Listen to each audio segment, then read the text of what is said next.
This is a classic outbound experiment. It's one of the oldest protocols. The first recorded example of a remote viewing outbound experiment is found in the 5th century account of Herodotus in the 46th chapter, where he describes how Croesus, whom we all know as being as rich as, who has just lost his son and has received news that the Persians are about to attack him, and he doesn't know what to do, and he decides that he will consult the oracle. But which oracle should he believe? And so Croesus decides that he will put the oracles to a test. And he assembles 7 embassies. And he sends them out, and he tells them that they are to wait until the 100th day, and then they are to go to the oracle and say to the oracle, "What is Croesus doing?" And the only one of the answers that we know that comes down to us is the answer from Delphi, because Delphi was so accurate that Herodotus recorded it. And what happened was the embassy to Delphi went and waited until the 100th day, and they went into the sacred chamber where the young woman known as the Pythias was standing or sitting in a kind of tripod over a crack in the earth which had psychoactive gases that were coming up. And before they even posed the question, she said, "I count the days like the sands. I see a cock, a ram, and a turtle, and a large brazen tub, a brazen a bowl, and a big brazen lid, and a fire." And it made no sense to them at all, but they wrote it down just as Croesus had told them to, and they went back to Lydia. And unbeknownst to them, while this was happening, Croesus had decided that on the 100th day that he would do the most unkingly thing he could think of. And so he caused a great fire to be built in the courtyard of his palace, and a tripod to be erected, and a great brazen tub to be brought in, and he killed personally a cock, a ram, and a turtle, and threw them into the water and put a big bronze lid on the top of it. And so when the embassy came in and they recounted what had happened, he fell down and gave obeisance to the oracle of Delphi. And in that experience is recorded the first outbound experiment that is on record that I know of. And we're going to do something we don't have any Persians invading as far as I know, but we're going to do something somewhat similar to that. In fact, it's remarkably similar. So we're going to have 2 outbound people. They are our esteemed Cheryl and Paul Smith. I want them to come forward. Here they go. Now, these are 2 people that all of you know. I want you to look at them and imagine them, get them clearly in your mind, okay?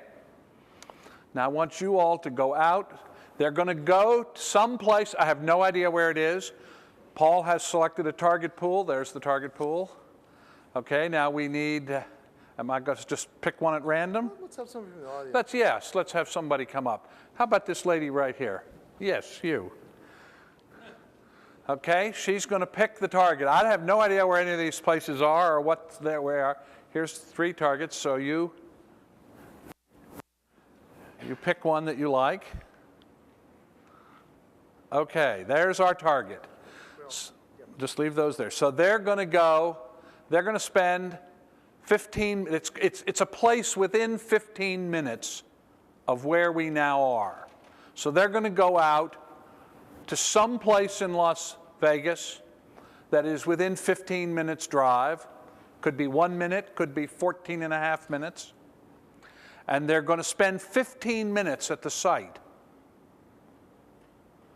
And while they're doing that, I'm going to take you through a remote viewing. And they're going to videotape what they do.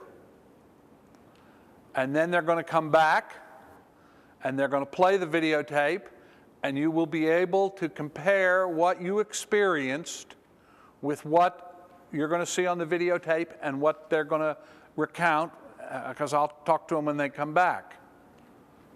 So everybody needs a paper and a pencil. Does anybody not have a paper and a pencil? Okay, well, we have some people who don't have papers and pencils, but we do have some papers and pencils, so here we go. So you guys come forward and get a couple of sheets of paper. There you go. Okay, now, you guys go to the site, and you want to interact with the site as richly as you can. You want to smell it, and if there's something to taste, you want to taste it. You want to feel things. You want to look at things. You want to pay attention to colors. You want to interact with the site in as full a way as you can and have a good time with each other and laugh. And because the more emotionally engaged we are, the more likely this is going to work. There will be limits because all of you will be looking at us. That's right, that's right, that's right. And they have to make a videotape, and they're both married to other people. So there are limits here. Oh, you're not? Oh, I thought you were. Okay. Anyway, so now. Interesting videotape. Anyway, okay. So now we're going to record. Okay, now I need your watch. What time you got? Mine is a little fast, so let's set it to hers. Okay, what have you got? It's, what is that? Looks like it's 17. No, that's. Almost. She has got 38. 38? 1538. 1538. What is that? 338. Yeah. 338. Okay. Okay, now you guys are going to go. So it's 15 minutes. Wait a minute. Let me.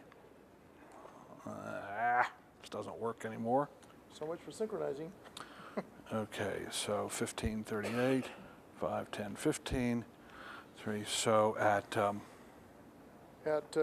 7 minutes till we should be on right. site. 7 minutes. Okay. Okay, 7 minutes till they're going to be on site. All right. Off they go. They have their video camera. You have your thing. Now, I want to talk a little bit about how we're going to do this. Remote viewing should be playful. It's supposed to be easy. It's not complicated. It doesn't require lots of special skills. This is tapping into a signal that you are processing all the time anyway. One does not become psychic. You are psychic. You are processing this information signal all the time. What remote viewing does is give you a protocol for allowing that information signal that you are processing all the time anyway to emerge into your conscious mind and to record it. So I'm going to take you through a little relaxation, and then I'm going to ask you to make a little drawing. Now these drawings, this is not an art contest. These little drawings are important because they fix your access to the target in time-space. And they give you, we discovered that if you make these little drawings, then you can, little sketches, little geometric form, that you can go back to the target again and again, getting richer and richer sensory impressions. All of your senses will report. You will be able to smell and hear and see colors, feel textures. I will walk you through this as we do it. I'll ask you a series of questions, and what you want to do is to write down the answers to the questions that I ask you, and then I will give you a sort of free-form time, and I'll say to you there are other things that you might be getting, and you can write those down as well. So you're going to start by making this little drawing. And then you're going to, I'll ask the questions, and you will answer them, and it'll be very relaxed. It should have a playful quality. Shouldn't take more than 15 minutes. There's no strain to this. Don't analyze and don't judge. The two great enemies of successful remote viewing are analysis and judgment. However silly or seemingly impossible an event may be, or a sensation may be, if you impose judgment or analysis upon it, you will suppress the signal. You just want, your job is to be like a radar. You want to be just, you know, when a pilot gets in an airplane and turns on his radar, he does not ask the radar, should I fly to Detroit? All he asks the radar to do is to scan the horizon and tell him what other objects are out there. It's up to him to figure out what they are and to decide what to do about it. So in this experiment, and don't start yet, in this experiment, you just want to report your imagery. There's two kinds of information that come in. One is sensory information. That is, what does it taste like? What does it smell like? What does it sound like? What colors are predominant? What are if you feel something, what kind of textures does it have?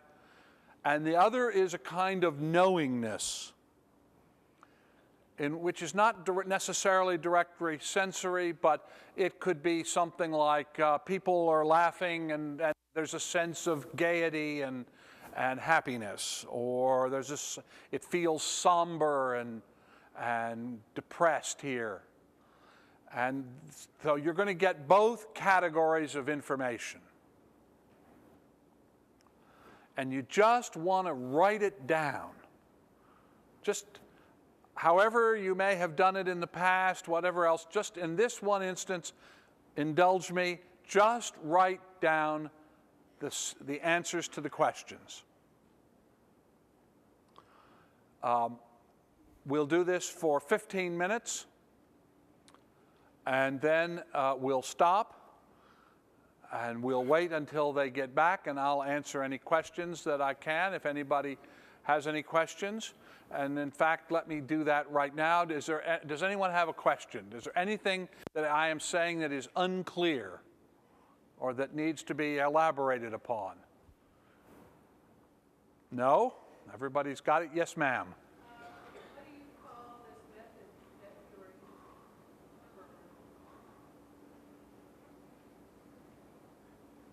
using? Well, all of us in the science community do it the same way. So I guess we call it the scientific method. I don't know. We don't call it anything. It's the way we do it. Russ and Hal and I and Dean Radin and Ed May and Jim Spottiswoode, and we all do it the same way. And I don't know what you call it. It's just remote viewing. You know, I could give it a fancy name, but I don't have one. It's just remote viewing. Yes, ma'am. They are now in transit to the site. In the envelope was the directions of where the site was, what the site was, and how to get to it. And I don't know what it is, and so they were pre-prepared, and the envelopes, and then this lady selected them. Yes, sir. How did they develop the target pool? Oh, I don't know the answer to that. Paul Smith had some people select targets. I don't know how it was done. I do know that they are what are called orthogonal targets. That is, they're very distinct from one another. And in fact, when you select targets, just in general, when you're putting your own targets together, you want to pick things which are quite different. You don't pick a baseball and an orange, because they're too similar. If you know, a baseball and a pair of scissors would be an orthogonal target. They look very different. They have very different qualities. So when you put targets together, you want to pick targets so that it's very clear that they're distinct from one another. You don't want to pick a baseball field and a farmer's field. They're just too close together. But you could pick a baseball field and the inside of a church, an orthogonal target. Do you see what I mean by this business of being quite different? So, yes? Stephen, do Paul and Cheryl have foreknowledge of the targets not chosen as well as the target that were chosen? Do you know? I don't know the answer to that. So I can't answer. Don't know. Sir? At the end, after the initial target is finally presented, are you also going to present what was in the other envelopes? No. To see if there was cross-contamination? No. We're only going to report back on one future. So that we're going to, if you displace, no one will ever know. Displacement is getting information that is correct within the target pool, but that is not the future that actually gets actualized.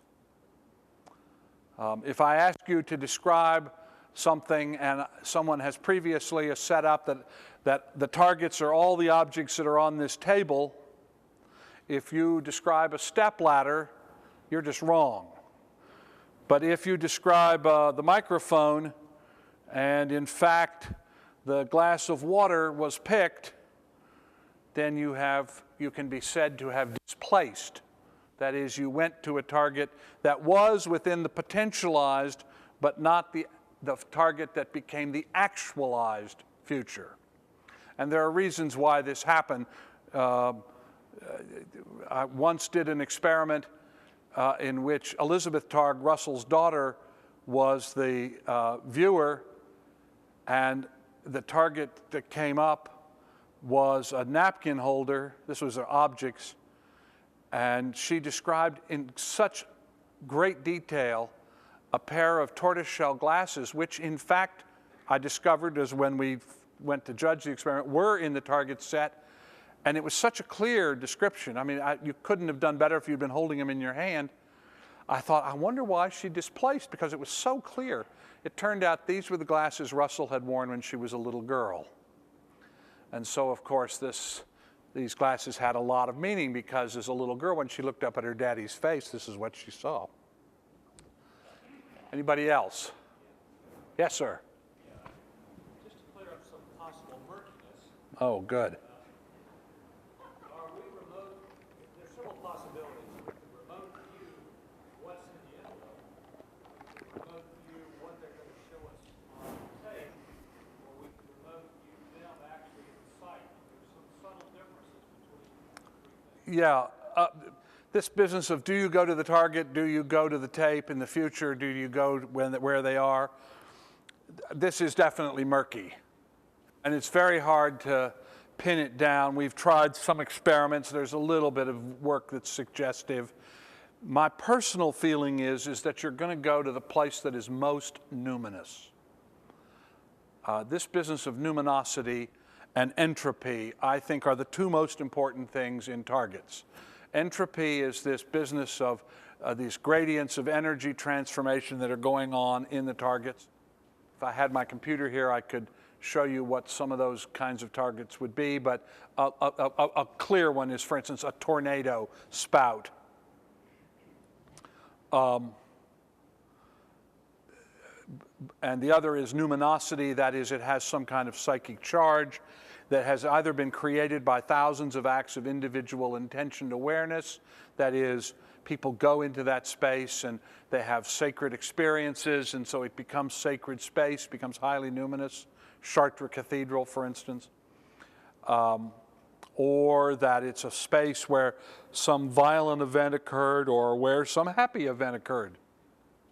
Just that there was a big emotional transformation. It's the transmutation of energy and the transmutation of emotion that seems to make good targets.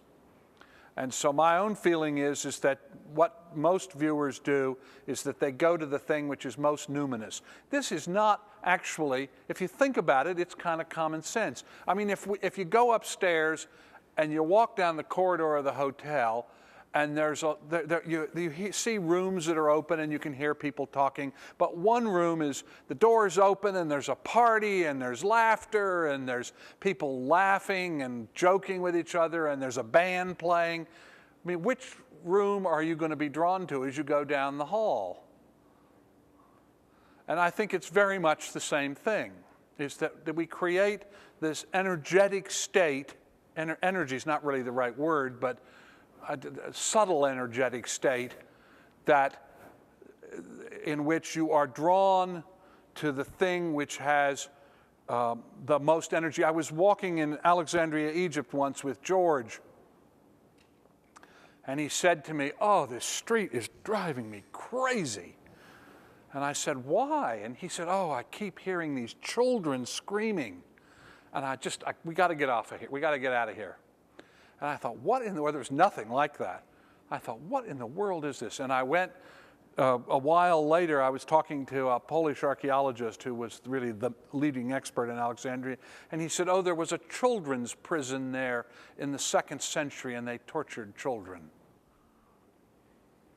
So this has a timeless, spaceless quality. This business of building up the quality of the target. Okay, all right. Now, I want you to put your feet on the floor. I want you to get your paper and your pencil ready. I want you to, everybody get ready. Okay.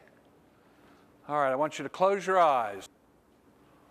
I want you to take a deep breath. I want you to let it out. I want you to take another deep breath. I want you to let it out. And as you do, just feel all distractions flowing away, just everything flowing away. Your mind is clearing. It's just like a still pool in the forest. Take another deep breath, and as you let it out, an image will be forming in your mind, a central image that will let you know you've made contact with the target. And I want you to make a little drawing of that, just the geometric form. This is not an art contest. Just make a simple little drawing.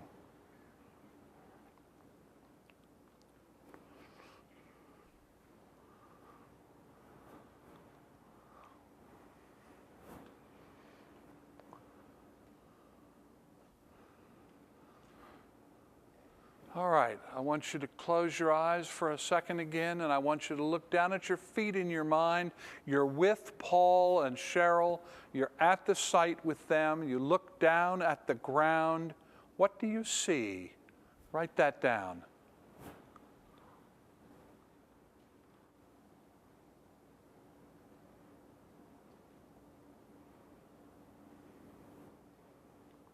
I want you to look to your left. Look to your left. You're with Paul and Cheryl. You're at the site. You feel everything they feel. You're fully life-size. You're with them. You look to your left. What do you see?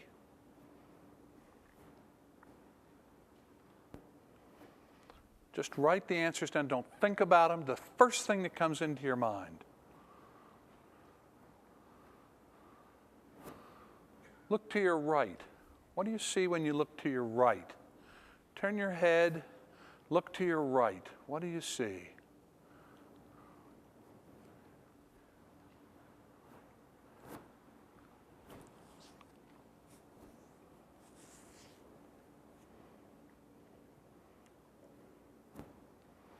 Look straight ahead.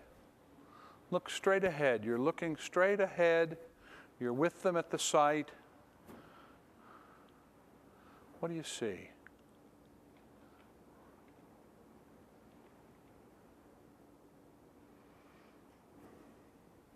Are there other people present at this site other than Paul and Cheryl? Are there any other people present? Just write down that answer.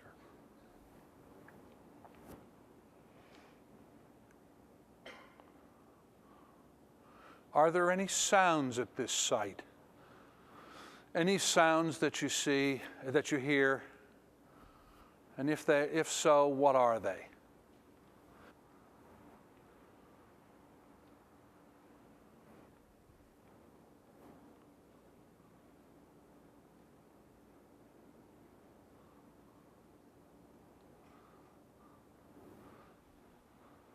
I want you to take a deep breath through your nose.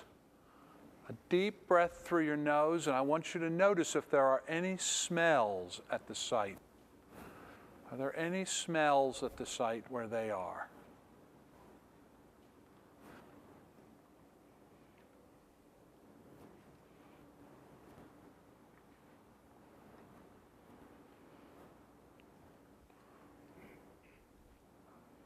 Looking at Paul and Cheryl and whatever it is they're doing, that image is forming in your mind just now.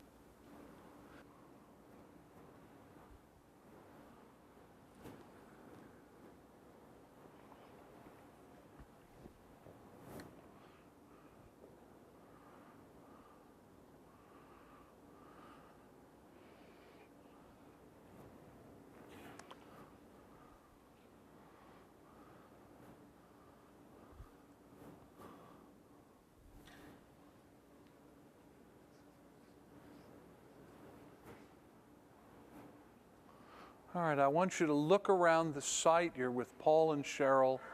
You're fully life-size, no bigger, no smaller. There is something at this site which when you see it, you will know you have made contact with the target. There's something at this site. It could be a color or a shape, or it could be a smell or a sound, or anything at all. But it's something that when you see the tape, you're going to know, yes, I made contact with the site.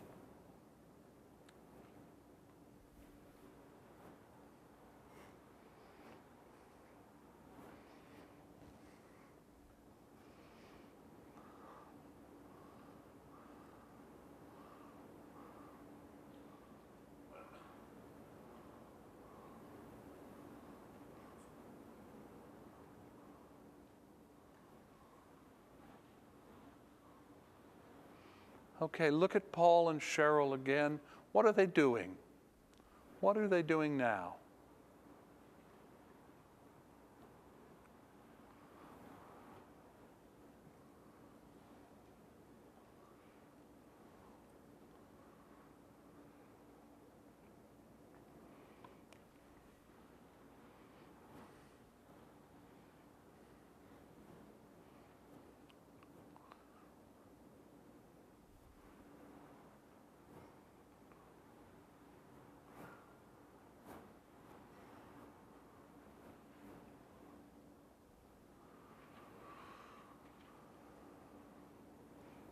Okay, I want you to wander around the site.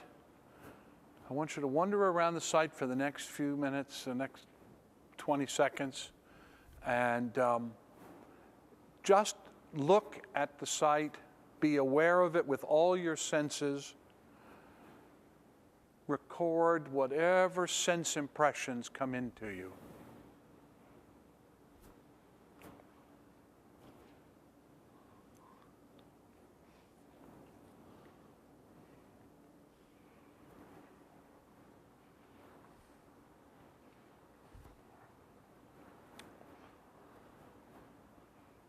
All right, I want you to go down now. I want you to get down.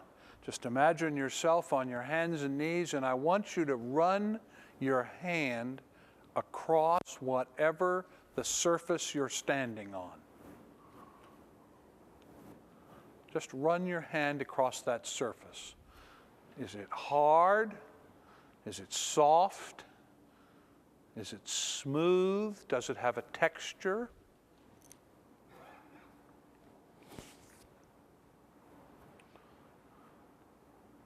feel it, just like you would. There you are.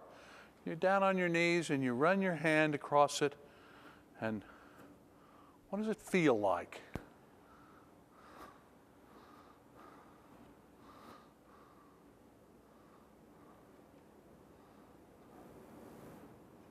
What color comes to mind about it?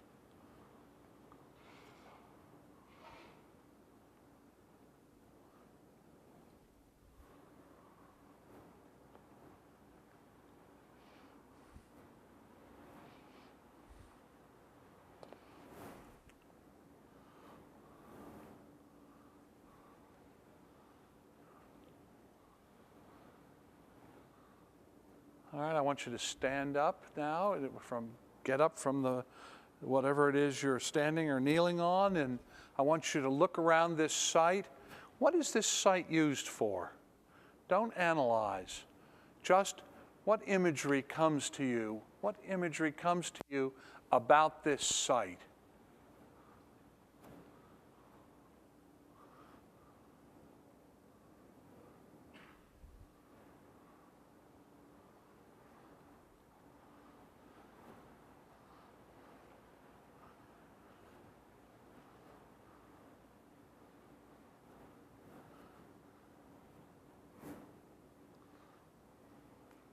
Is this site older than 10 years or less than 10 years?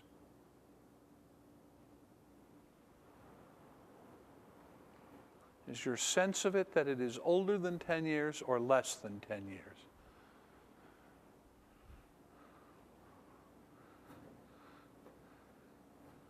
Is it older than 20 years?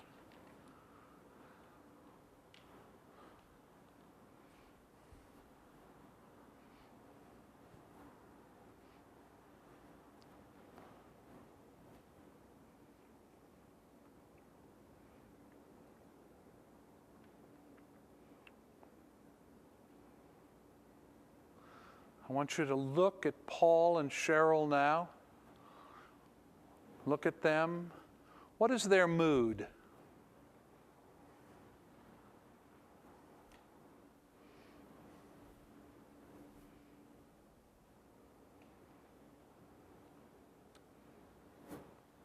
What are they doing?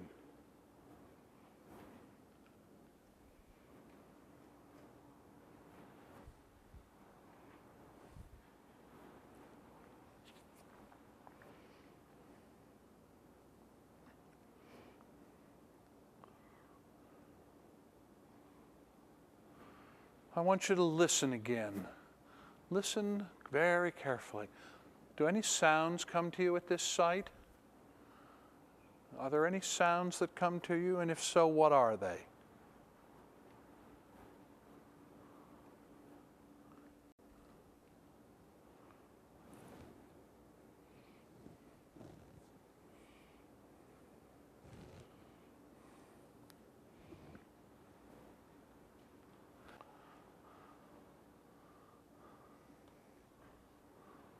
Once again, are you inside or are you outside?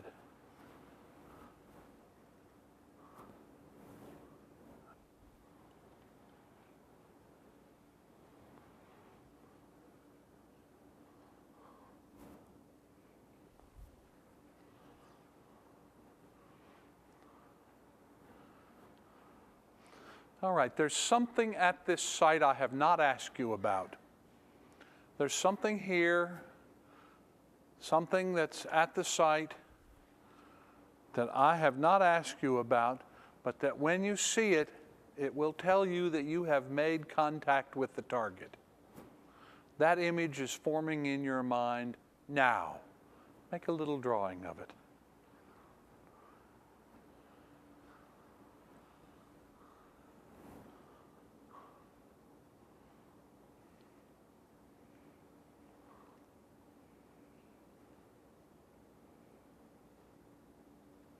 Something I have not asked you about, but that you need to know, because when you see it, you're going to know that you've made contact with the site.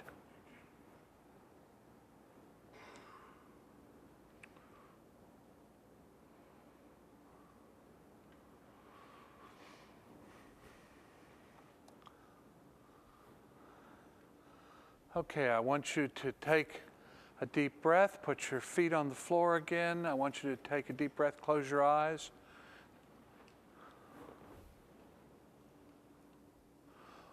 There is a final image that's going to come in, some final thing about this site that will let you know that you have successfully remote viewed it.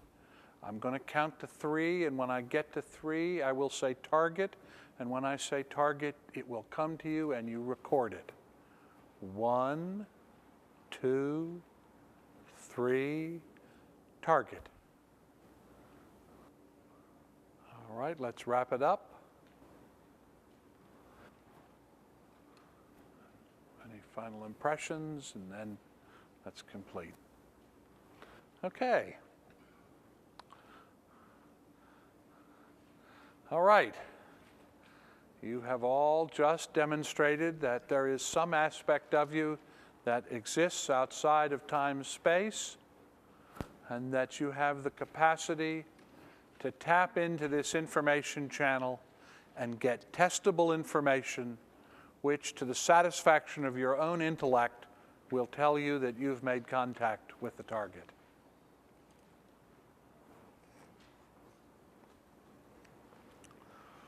Now you'll notice that I took you back in the course of those 15 minutes several times through all of your senses, so that you sweep, go on to something else, sweep, so that I ask you several times questions about color, questions about shapes, questions about smells, questions about what they're doing, whether they're inside or they're outside. Because this is like watching something from the corner of your eye. It doesn't do to focus on it too intensely, because you kind of lose the contact. And so you want to sweep. It has a playful quality to it. It's supposed to be easy. It's just about allowing these impressions. The big problem is imposing judgment and analysis. Oh, that can't possibly be right. There are famous stories about this. I'll tell one of Russell and Hal's stories, and maybe one of my own as well. They were doing an Outbound series, and the viewer, Russ was the outbounder and Hal was the interviewer, and the guy, they did the reviewing, and the guy said, "I'm not going to show it to you." And they said, "What do you mean? I mean, this is an expensive experiment. I mean, that's what we're doing here. I'm not going to show it to you." They convinced him he had to show it, and he said, "Well, I mean, what's so strange?" "Well, it's a flying saucer in the middle of a field, or middle of a city. And it's just too weird." It turned out the target was whatever the dome is in New Orleans, the Astrodome or whatever. It looks just like a flying saucer. All of our normal abilities carry over into remote viewing. If you have a particular sensitivity to something, if you're an artist or you're a physician or you're an engineer, those same skills will carry over. I said earlier that we were doing an experiment in which the target was a technical installation, and I asked Hella, and she said, "I just can't stand this place," but Jack Houck, I think I told this story, and when he went there, he just loved it, because he's an engineer. She's a fine arts photographer. So the same things that you like will probably be the things that you like in remote viewing, although parts of your personality may emerge that you didn't acknowledge. One of my really good remote viewers was a retired Naval SEAL, Special Force, Super Op, all that sort of stuff. Real hard case, physical naval officer, and who was a tough guy. And he was the most wonderful person at describing the aesthetics of sights. Because actually, that's who he was. Underneath this sort of macho, testosterone-driven persona that he had created was this very sensitive person. And he just loved describing. He would talk about the flowers and the grass. And after doing remote viewing for about 2 years with us, he got interested in stained glass and became a significant authority on medieval stained glass. And it was so off the wall that all of his colleagues they thought it was great. So he had suppressed this ability as a naval officer and as a special warfare guy and all that sort of thing. He just didn't think it was appropriate to be concerned about the aesthetics of the furniture arrangement. But he was, and so that emerged in his remote viewing. What this is telling us is we are processing this signal about our reality all the time. It's always there. That all life is interconnected and interdependent, and that we have these interactions going on, we just suppress them. I personally think that this process probably began when humans began to urbanize and live in very close proximity, because if you think about it, do you really want to know what everybody thinks about your haircut as you're walking down the street? Of course not. You know that Mel Gibson movie where he suddenly could hear what all the women were thinking, and it drove him nuts. What women want, yeah. Because he would hear their actual thoughts as opposed to what they were saying, and they thought he was pretty much of a schmuck. And so he was dealing with that. And I think it's exactly for that reason that as we began to urbanize, we suppressed this awareness because it was too painful. It was just, it was like going around with all your nerves on end. It was just too painful to deal with, and so we began to suppress it. We allow it out in certain culturally mediated ways. That is, we acknowledge women's intuition, but on the same token, just as the men in a hunter-gatherer group who knew where the gazelles were had status, so CEOs who know where the money is develop status. And a number of years ago, Doug Dean and John Michalowski did a study which became a book called Executive ESP, in which they asked CEOs to do precognitive tasks. And they found that the correlation was so strong between the success of CEOs in their precognitive tasks and the balance sheet of their companies that they could look at the balance sheet before they did the experiment and predict how the CEOs would do. That those CEOs, they had all been in business, they'd all been in their jobs for 5 years, so that they'd put their stamp on the company. Those CEOs who scored at about chance, their companies had pretty much just gone along. Those CEOs who scored below chance, that what we call psi-missing, their companies hadn't done very well. And those CEOs who scored above chance, their companies had doubled or better their profits. So that it could genuinely be said, profits make profits. We allow this signal to surface in a lot of different ways, many more than we think.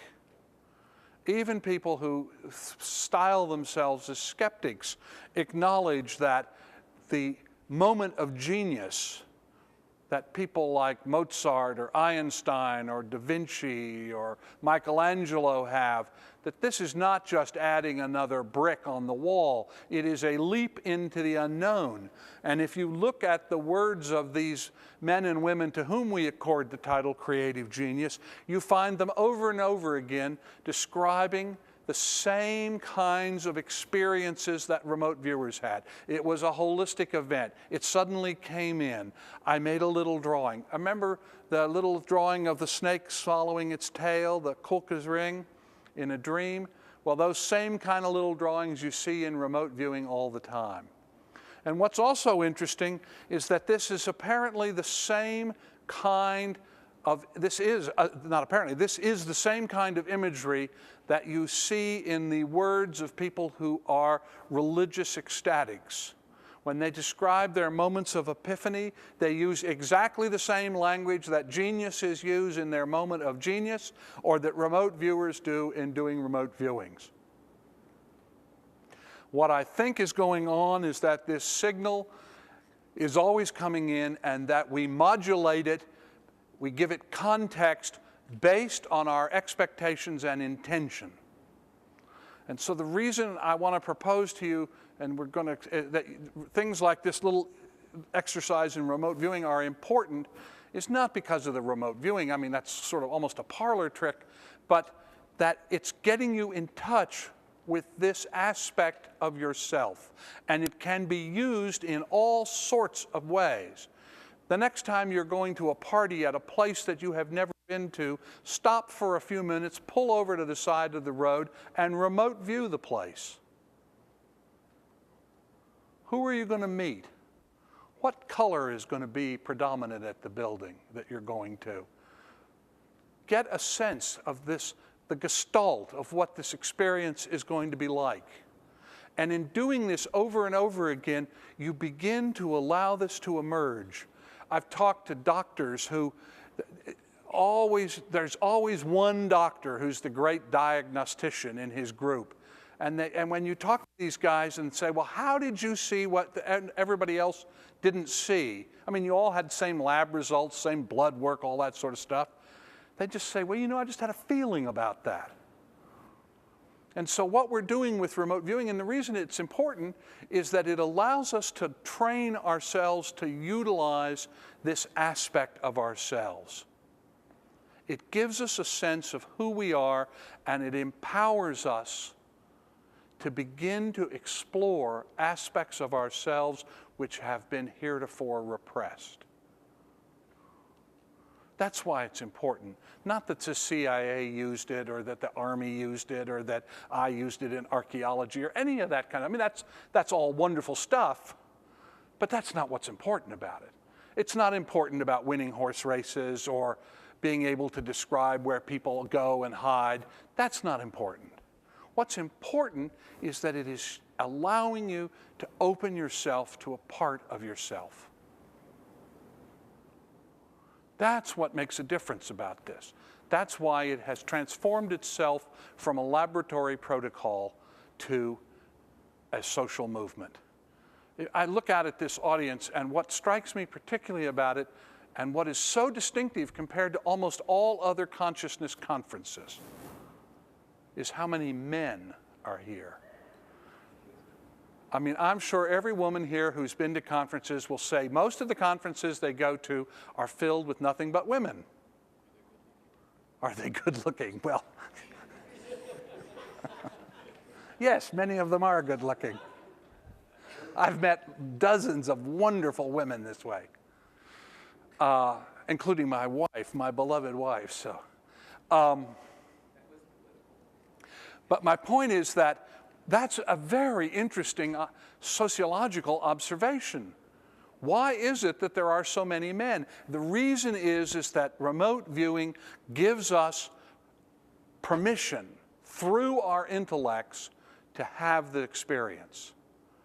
And so men who are much more skeptical about things like intuition and think of it as very woo-woo and all this sort of stuff, things that women take for granted, men have to be dragged kicking and screaming to, and remote viewing allows that because it gives us a way of objectively validating the reality of the experience.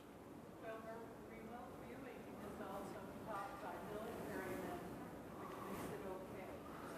Yes, it's filled with testosterone. You know, it's absolutely. You know, you look at George walking across the desert, yeah, it's a macho. Or you some guy who's or your remote viewing downed aircraft, you know, it's manly stuff. I mean, that's all nonsense, of course, but yes, that's right. It gives us a cultural acceptance. But at its core, it's saying something to us. It is empowering us. It is telling us that we are more than we thought we were, that we have abilities that we did not think we had, that there is a part of us that is timeless and not constrained by the limitations of space. And if that is true, and if we know that prayer studies have demonstrated the ability of therapeutic intent to be expressed, if we know that we have both the capacity to influence the system and be informed by the system, then we have the power to change the system. We are not at effect. We have the capacity to produce change in a way that would not register were we not aware of this part of ourselves. Okay, our outbounders are back. They have their tape in hand. And have you got the tape hooked up? It's ready to go. I Well, just have let's to plug it in the projector. Plug it in. We're gonna mic the speaker in this thing. How many of you think that they were on target? How many feel strongly about the results? How many feel strongly about the results they produced? Before you even see the target, how many think they did a good job? Okay. How many feel sort of good about it? Okay, does anybody feel like they blew it all together? How many think that? Okay, I want you to remember whose hands are up. Because quite interestingly in remote viewing, those who think they did the worst oftentimes did best. Not always, not always. So we'll see what happens. Okay. Here you go. Oh, I'm sorry. Okay. We're actually going to... here you go. Okay, we'll see if we can make this function. Okay, tell us what is the target? It's a lake at Lorenzi Park. Okay. And here you go. That's bird sound? Lots of birds. Very noisy. Lots of birds? And what were you all doing? We were walking. Take your, oh, Okay, I'll take it here. We were walking till Here. Thank you. Now I've got you. We were walking, we were talking, we were throwing rocks in the water. Cheryl was taking weird pictures of me. Okay. You're going to do it. Okay. Are we still on? Okay, good. I'm trying to get her to take pictures of me throwing rocks. I don't know why, but did you see it? Well, you didn't see him splash. There's very strong water, mossy, nasty smell kind. It wasn't real nasty, it was kind of not real pleasant. A lot of ducks and stuff swimming around. Sparkling water. Did anybody get any music sounds? There was a bluegrass band in the park. Okay, and we did stuff around here. Anything you want to say? Start thinking, because I'm going to do the mic to you again in a second here. You see this little dock here? In a minute, you'll see us out on the dock. We don't quite have 15 minutes worth of video. Don't fall asleep in your chairs. There was this kid, he's playing in the water. Yeah. That looks like the top of If they come after them, they're not curious. They don't think it's bread. Yeah, you'll see that several times. It's kind of a paver stone border around this whole thing. They know that they probably think it's rocks. They don't get flowers. Nope, Yeah. he's got started for it. Yeah, there's an island out in the middle. She said it reminded her of Tom Sawyer's Island. Interesting. Got the crunch of the bike tires on the gravel over here.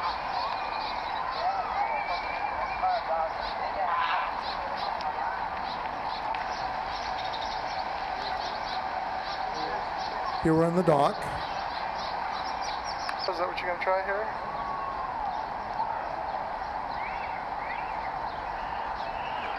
I kept trying to get Cheryl to do what I wanted her to do, and she did not. Being very good, those tall trees. What's interesting is the smell, too. You've definitely got the Like that water, mossy wall thing. There's a smell out mention here, this. although there's a lot of background Those little noise, a lot of shapes humming like of those buildings, air you conditioning see those units, little cars, traffic. kiosks or whatever they are. This is where the water came in, the little source here. There's one. That kind of thing. The pads.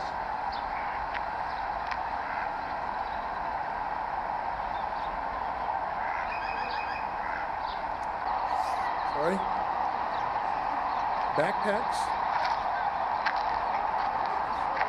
Did you spend a lot of time in the shade? Say that. Did you spend a lot of time in the shade? Yeah, we tried to be in the shade as much as we could. I'll tell you what, let's field questions after we run through this piece, okay? People eating? All right. Okay. I see. Any kind of diesel crude oil smell? Not that I identified. Did you think so? The water's a little oily, but the smell didn't come through. Just by my presence. Yeah, see the fish? Kind of kidney shaped. Oh, they have ringworm and help. A body of water. Probably. Okay, I'm going to reach down. That's not fair. Yeah, I don't remember. I know, when is life fair?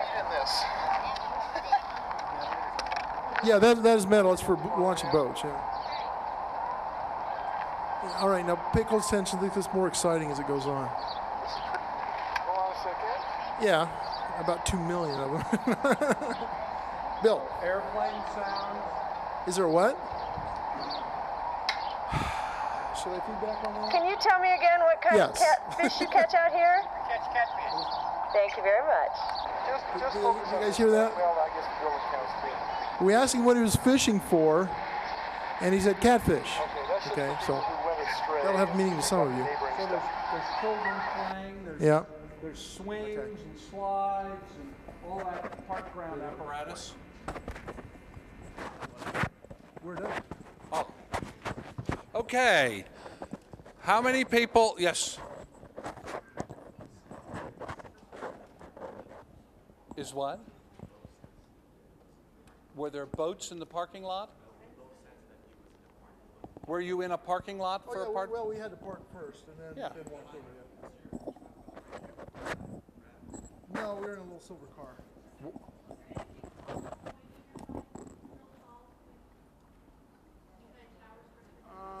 Not that I remember. Okay. Well, we'd have to. Well, look the at this thing. trees are tall, pointy things. Well, we could review this again. Maybe I don't remember anything like that, but I. That might be the displacement. Could be. Okay. All right. Who here thinks they did a really good job on this target? Put your hands up. Who did a really good job? Okay. Those of you who just took your hands up, keep them up. Now, I only want those to keep their hands up who also thought they did lousy. Who did good but thought they did lousy? See, that's interesting, isn't it? There's probably half a dozen or so of these. Okay, good. Okay. Actually, yes.